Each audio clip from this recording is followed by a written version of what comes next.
doing? You're still a tiny bit on fire there. Oh, Richard, thanks. I think you got it. In the realm of humor, if the character of Chandler, portrayed by Matthew Perry in Friends, elicited the most robust laughter from your being, brace yourself for an emotional roller coaster when delving into the narrative of his actual life. Watch till the end of the video to know what happened to him and the reason why he quit Friends. While the 1990s presented an illusion of perfection in Matthew Perry's life, the comedic respite ceased when the curtain fell on the Friends set. Behind the scenes, Perry grappled with a multitude of addictions, heartaches aplenty, and the profound solitude that only a luminary could fathom. The abrupt and tragic culmination of his journey underscored this reality.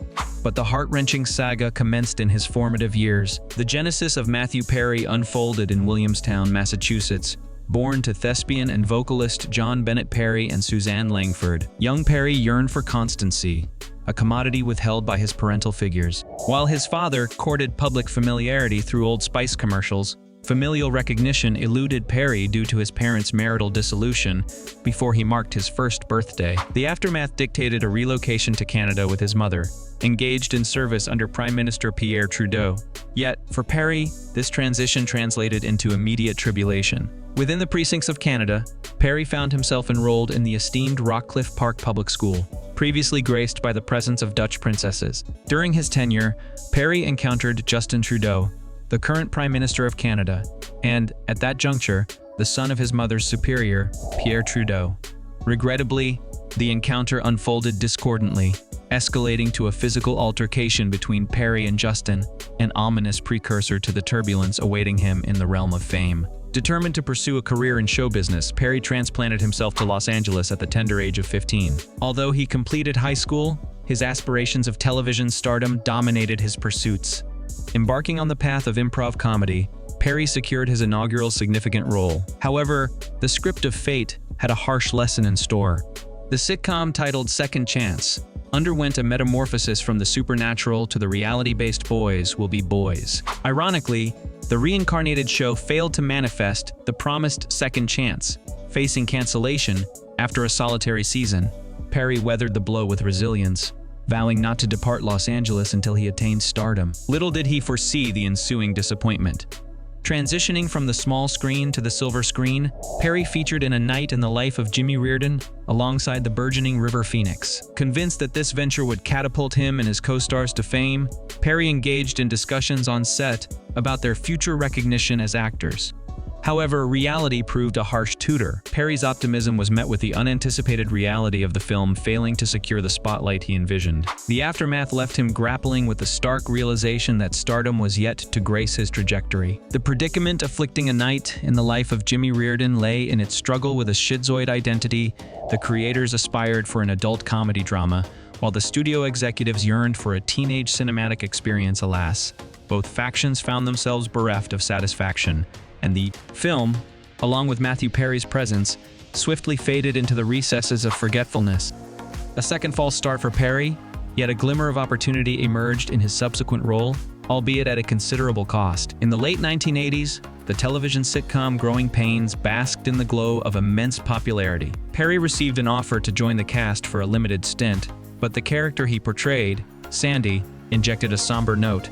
Contrary to the anticipated abundance of laughter, Perry's Sandy met a tragic demise, crashing his car in an inebriated state. This stint on Growing Pains inadvertently foreshadowed the somber trajectory that awaited Perry. Eccentric coincidences surrounded Perry's tenure on Growing Pains. Notably, his final episode bore the title Second Chance, mirroring the nomenclature of his earlier ill-fated sitcom. Furthermore, Perry's character Sandy shares a peculiar trait with Chandler from Friends, both resorting to humor in moments of discomfort. The third coincidence assumed a foreboding undertone, as Perry's real-life struggles with alcohol mirrored the fate of his character Sandy.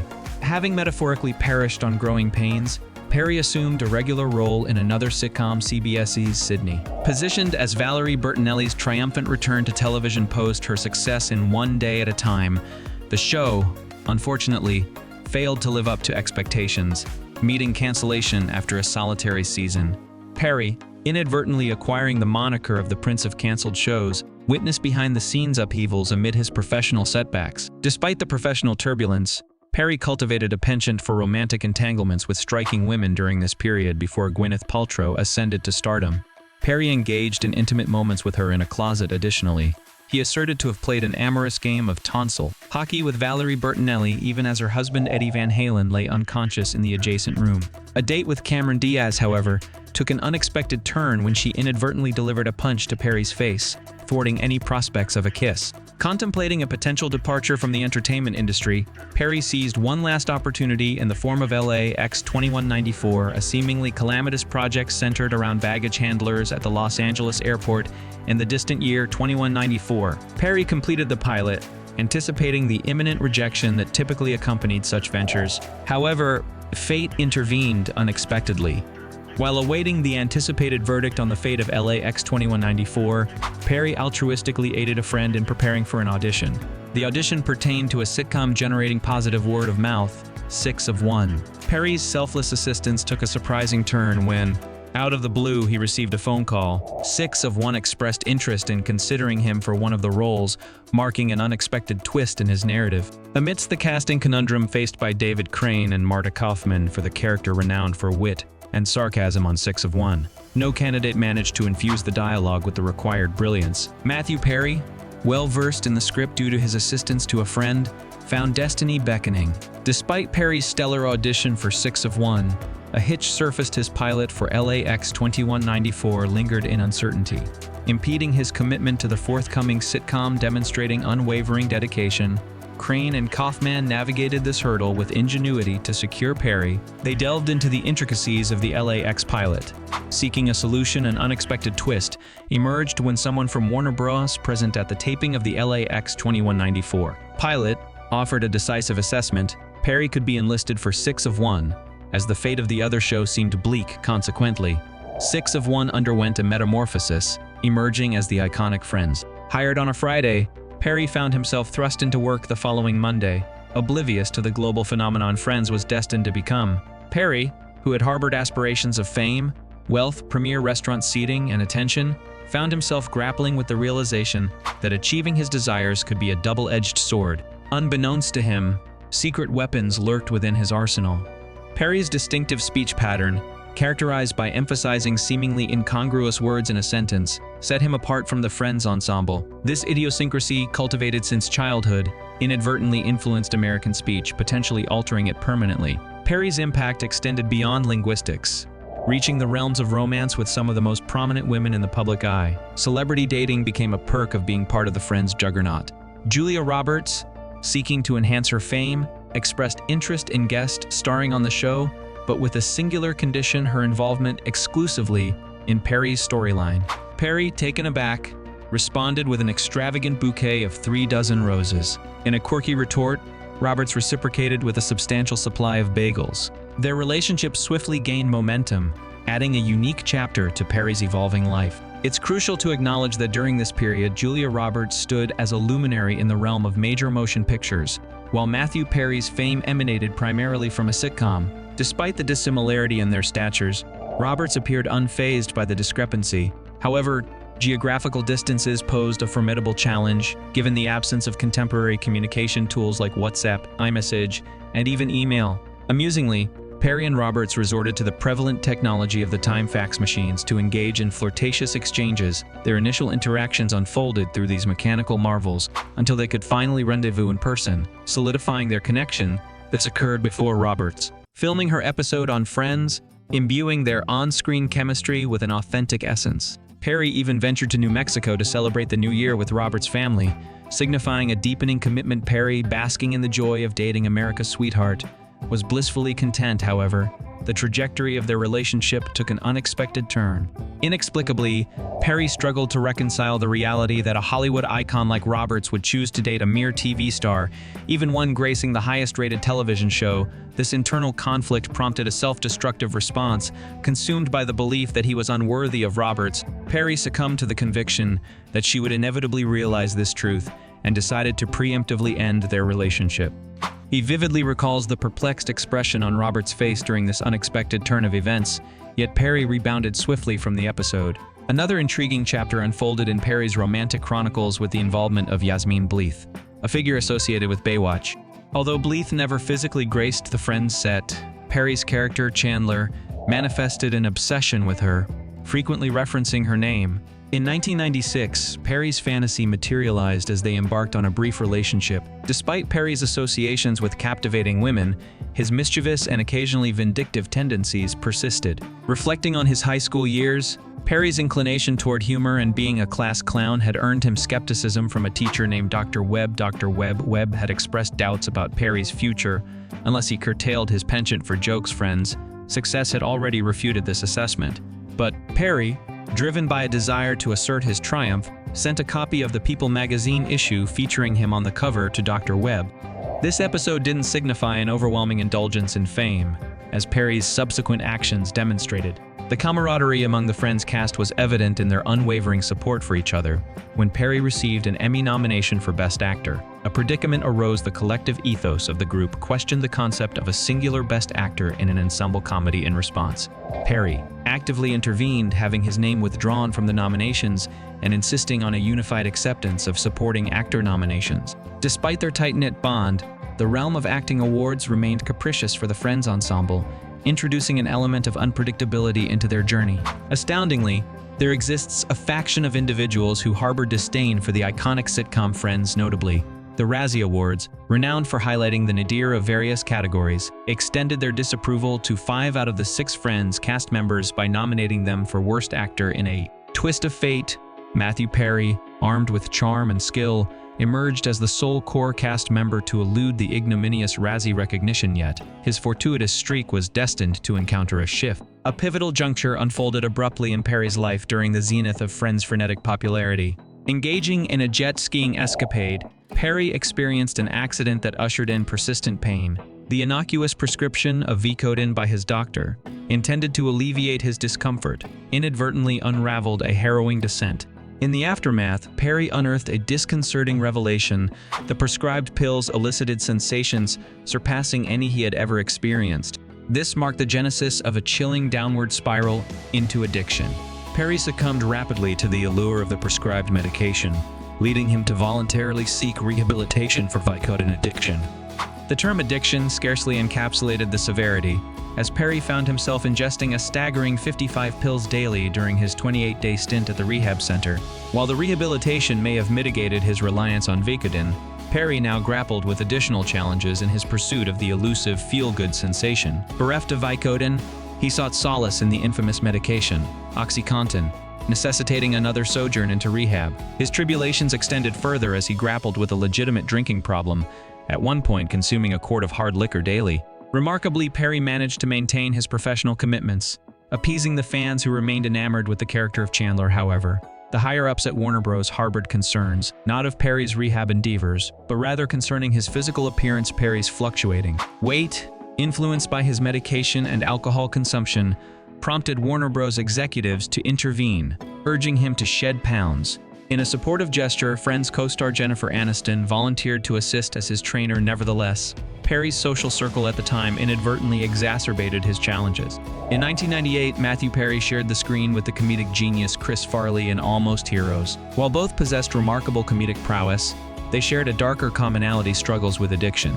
Farley navigated through the film's production, only to tragically pass away 5 months before its premiere. The executives, insensitive to the emotional toll on Perry, urged him to promote the film without Farley. Perry, upon learning this heartbreaking news, channeled his anger by putting his fist through Jennifer Aniston's dressing room wall. Despite his private turmoil, Perry presented a facade of composure to the public. In 2010, Perry seized an opportunity to star in the comedy The Whole 9 Yards alongside Bruce Willis. A wager ensued between the two actors. If the film succeeded, Willis would make a guest appearance on Friends without financial compensation. The story, though entertaining, may have deviated from the truth, as Willis did eventually appear on Friends but received remuneration. Behind the scenes of Friends, however, the atmosphere wasn't always lighthearted. Observing Perry's struggles on the Friends set, the cast extended their support one by one. Overwhelmed by the love and goodwill, Perry, unprepared to confront his issues, sought refuge in terror. Desperate to evade the situation, he implored his manager to secure any out-of-town movie. The chosen escape route manifested in the form of serving Sarah alongside Elizabeth Hurley. Despite a seemingly smooth Texas shoot, Perry abruptly departed due to severe stomach pain, ostensibly flying to a hospital in Marina del Rey, California. However, the truth emerged: he was checking into rehab. Perry's publicist later confirmed his rehab stint, and the filming of Serving Sarah proceeded sans Perry, focusing on scenes excluding him. Perry eventually completed the film, but another chapter awaited its conclusion. The final episode of Friends in 26 drew a staggering audience of 52.5 million. Perry, embodying Chandler, delivered the series' closing line as the gang contemplated going for coffee, with Chandler humorously asking, "Where? For fans, it marked the end of an era. For the stars, the conclusion of a lucrative paycheck." Perry, now unburdened by the constraints of the show, found himself in a precarious realm of freedom, fraught with peril. Realizing that unbridled freedom to indulge in vices wasn't conducive to his well-being, Matthew Perry made a return to television with Studio 60 on the Sunset Strip. Aware that the financial windfall wouldn't mirror his friend's heyday, Warner Bros. Initially offered a modest $50,000 per episode, recognizing the need to entice Perry. They eventually sweetened the deal to $175,000 per episode. While significantly less than his friend's earnings, Perry reluctantly accepted, only to discover that his former co-star Matt LeBlanc was commanding $600,000 for the Joey spin-off, a poignant blow. In 2013, Perry's personal life faced upheaval when his 7-year relationship with Lizzie Kaplan, concealed from the public eye, unraveled. The breakup revelation, oddly conveyed by Kaplan covering her ears during an interview whenever Perry's name was mentioned, took the world by surprise. This wasn't the first clandestine relationship for Perry, as his memoir Friends, Lovers, and The Big Terrible Thing alludes to another significant connection without divulging the woman's name. Speculation points to Neve Campbell, with whom Perry was involved during the Toronto filming of Three to Tango in 1999. Unfortunately, Campbell viewed Perry's addiction as an insurmountable obstacle, leading to their parting. In 2018, Perry faced a rare and life-threatening incident, an exploding colon that plunged him into a 2-week coma. During this critical period, the medical intervention involved placing him on an ECMO machine, a device emulating the functions of the heart and lungs. Perry's resilience shone through as he emerged as the sole survivor among the 5 patients on ECMO support. Despite this triumph, Perry's inner struggles persisted. In 2020, Perry grappled with ongoing challenges, seeking rehabilitation in Switzerland. During this stint, he feigned pain to procure a prescription for his favored pills, successfully convincing the medical professionals to administer a substantial daily dosage of 1800 mg. The narrative took a chilling turn when, requiring surgery, Perry was inadvertently administered the anesthetic propofol, a haunting moment, particularly considering his eventual fate. Amidst a surgical procedure, Matthew Perry encountered a perilous moment when his heart ceased. Emergency cardiopulmonary resuscitation ensued, resulting in the fracturing of 8 ribs. Regaining consciousness 11 hours later, Perry found himself disoriented in a different hospital room, as he had been discreetly relocated. From that point onward, doctors refrained from prescribing any medication. Undeterred, Perry embarked on a distressing mission. Frustrated by the unavailability of his desired medication in Switzerland, Perry hastily returned to LA, where he believed the hospital would fulfill his request, opting for privacy. He chartered a $175,000 private jet for the journey, however. Upon reaching the LA hospital, his desperation heightened as doctors denied the extensive prescription he sought in a rock-bottom moment. Perry, having spent $175,000 on a round trip, swiftly returned to Switzerland. The monetary loss, though significant, paled in comparison to what was at stake. A nadir in Perry's journey occurred during a rehab stint, when he watched the Academy Awards alongside fellow addicts. The year Julia Roberts clinched the Best Actress Oscar for Erin Brockovich, Perry found himself in rehab, grappling with physical distress. Yet, more challenges awaited. Approaching the highly anticipated Friends reunion, Perry appeared to have overcome his substance, alcohol, and heavy smoking addictions. However, days before the reunion filming, a harrowing incident transpired while taking a bite of peanut butter on toast. All of Perry's teeth inexplicably fell. Outrushing to his dentist, Perry underwent the removal of all teeth and jaw implants, receiving a new set of teeth in record time. The reunion taping revealed a transformed Perry, visually impressive but grappling with impaired speech due to recent dental work. Tragically, on October 28, 2023, the world received the shocking news of Matthew Perry's untimely demise at 54. His lifeless body was discovered in his home's hot tub, while responders found no paraphernalia around the scene. Prescriptions in Perry's house prompted the initiation of a toxicology report to comprehend his final moments. The medical examiner deferred the cause of death, signaling the need for further investigation. Despite the lingering questions, Matthew Perry will forever be cherished by Friends fans, his family, and co-stars. In a podcast interview with Tom Power just a year before his untimely passing, Matthew Perry delved into his legacy, revealing a perspective that might defy expectations. Acknowledging that friends would likely take precedence, Perry expressed a fervent desire for it to be listed far behind the things I did to try to help other people. Emphasizing his commitment to aiding those who seek assistance, Perry stated, "Whenever someone comes up to me and says, 'Will you help me?' I will always say yes. I know how to do that. I will do that for you, even if I can't always do it for myself." He regarded this as his genuine legacy, surpassing the fame of Friends, and hoped the media would comprehend this viewpoint. In his characteristic self-deprecating manner, Perry humorously added, "I know it won't happen, but it would be nice." His efforts to help himself and others are extremely meaningful to this society. What do you think about Jan Michael Vincent's life and his efforts to create value for the community? Let us know your thoughts. Thank you for watching the entire video. See you in the next interesting videos.